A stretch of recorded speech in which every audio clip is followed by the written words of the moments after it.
हर बार जब हम कोई ऐप खोलते हैं, ऑनलाइन कुछ ढूंढते हैं या अपनी कोई फेवरेट सीरीज देखते हैं तो पर्दे के पीछे ना एक ऐसी शक्ति काम कर रही होती है जिसे हम देख नहीं सकते। यही शक्ति हमारी पूरी डिजिटल जिंदगी को चलाती है और इसका ईंधन है डेटा। तो सवाल ये उठता है कि वो कौन सी सीक्रेट भाषा है जो इस सारी टेक्नोलॉजी को मुमकिन बनाती है। सोचिए, एक ऐसी भाषा जो नंबरों, शब्दों और तस्वीरों से बनी है, और यही वो चीज़ है जो हमारी डिजिटल दुनिया को एक साथ जोड़कर रखती है। और इसका जवाब असल में बहुत ही आसान है।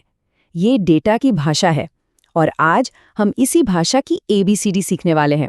तो चलिए शुरू करते हैं बिल्कुल बेसिक से। सबसे पहले आइए ये समझते हैं कि जब हम डेटा शब्द सुनते हैं तो इसका असल में मतलब क्या होता है। देखिए, इसकी किताबी परिभाषा थोड़ी टेक्निकल लग सकती है, जिसमें लिखा है कि डेटा असतत या निरंतर मूल्यों का कलेक्शन है। इसका सीधा सा मतलब ये है कि डेटा कुछ भी हो सकता है, जैसे किसी कमरे में कितने लोग हैं, ये एक फिक्स नंबर है, या फिर किसी का तापमान जो लगातार बदल सकता है। ये सिर्फ नंबर नहीं बल्कि किसी भी तरह की जानकारी हो सकती है।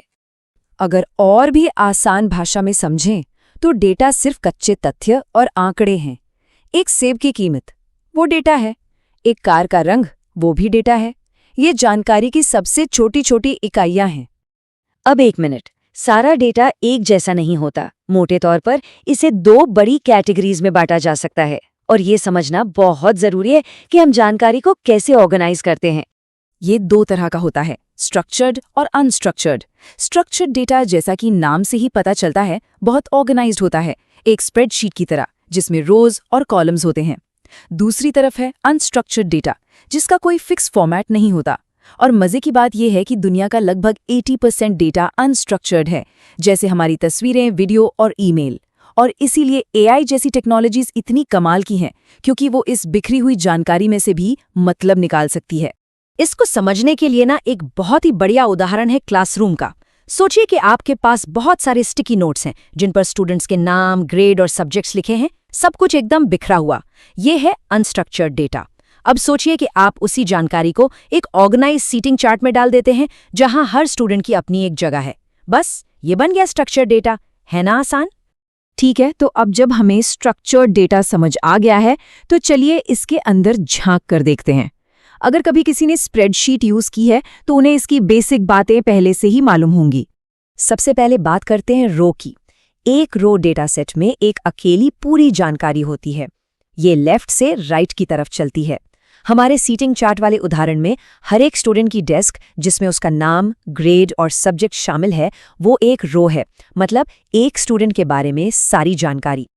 और फिर आता है कॉलम, जो ऊपर से नीचे की ओर जाता है। ये सभी एंट्रीज के लिए एक खास तरह की जानकारी बताता है। जैसे ग्रेड कॉलम हमें चार्ट में मौजूद हर स्टूडेंट का ग्रेड बताएगा। डेटा साइंस की दुनिया में हम अक्सर एक कॉलम को वेरिएबल या फीचर भी कहते हैं। और जब बात मशीन लर्निंग की आती है तो ये कॉलम्स और भी खास हो जाते हैं। फीचर्स वो इनपुट होते हैं जिनका इस्तेमाल एक मॉडल भविष्यवाणी करने के लिए करता है, जैसे कि एक घर का साइज या उसमें कितने बेडरूम हैं। और लेबल वो आउटपुट या सही जवाब होता है जिसका मॉडल अंदाजा लगाने की कोशिश कर रहा है, यानी उस घर की असली कीमत। तो कंफ्यूज होने की बिल्कुल जरूरत नहीं है। ये टेबल सब कुछ साफ कर देगी। ये दिखाती है कि कैसे अलग अलग शब्द एक ही चीज के बारे में बात कर रहे हैं। स्प्रेडशीट में जिसे हम रो कहते हैं, डेटा साइंस में उसे ऑब्जर्वेशन या रिकॉर्ड कहा जाता है।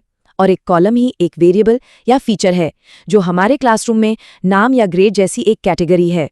तो अब जब हम ये सारी टर्मिनोलॉजी समझ गए हैं तो सवाल उठता है कि इसका असली दुनिया में क्या काम है। ये सिर्फ थ्योरी नहीं है, बल्कि डेटा के साथ काम करने की नींव है। चलिए देखते हैं। चलिए एक छोटा सा काम करते हैं। मान लीजिए हमें अपने क्लासरूम की सीटिंग चार्ट से उन सभी स्टूडेंट्स को ढूंढना है जो ग्रेड 9 में हैं। ये डेटा एनालिसिस का एक बहुत ही कॉमन काम है। तो ये कैसे करेंगे? बहुत आसान है, बस 3 सिंपल स्टेप्स। पहला, हम ग्रेड कॉलम को पहचानेंगे जो हमारा फीचर है। दूसरा, हम उस कॉलम पर फिल्टर लगाएंगे।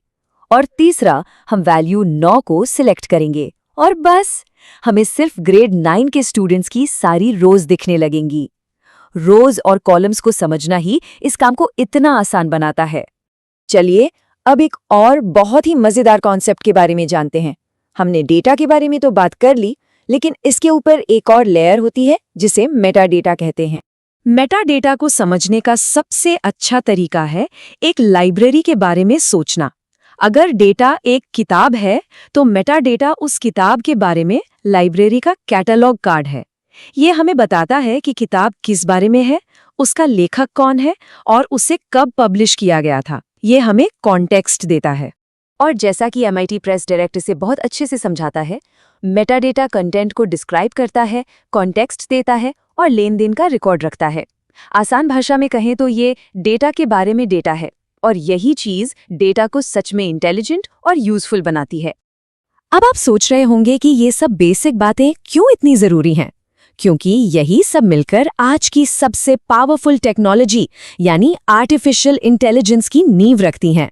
AI के साथ एक बहुत बड़ी चुनौती है। कई बार हमें ये समझ नहीं आता कि AI किसी नतीजे पर पहुंचा कैसे। ये एक ब्लैक बॉक्स जैसा लगता है जिससे उस पर भरोसा करना मुश्किल हो जाता है। और यहीं पर काम आता है प्रोवेनेंस मेटाडेटा। ये क्या करता है? ये AI प्रोसेस के हर एक कदम को रिकॉर्ड करता है।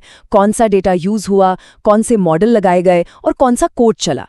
ये डिटेल्ड डॉक्यूमेंटेशन AI को पारदर्शी, समझने लायक और आखिरकार भरोसेमंद बनाता है। तो अब हम डेटा की इस भाषा की ABCD सीख चुके हैं, छोटे छोटे तथ्यों से लेकर उस ईंधन तक जो AI को चलाता है।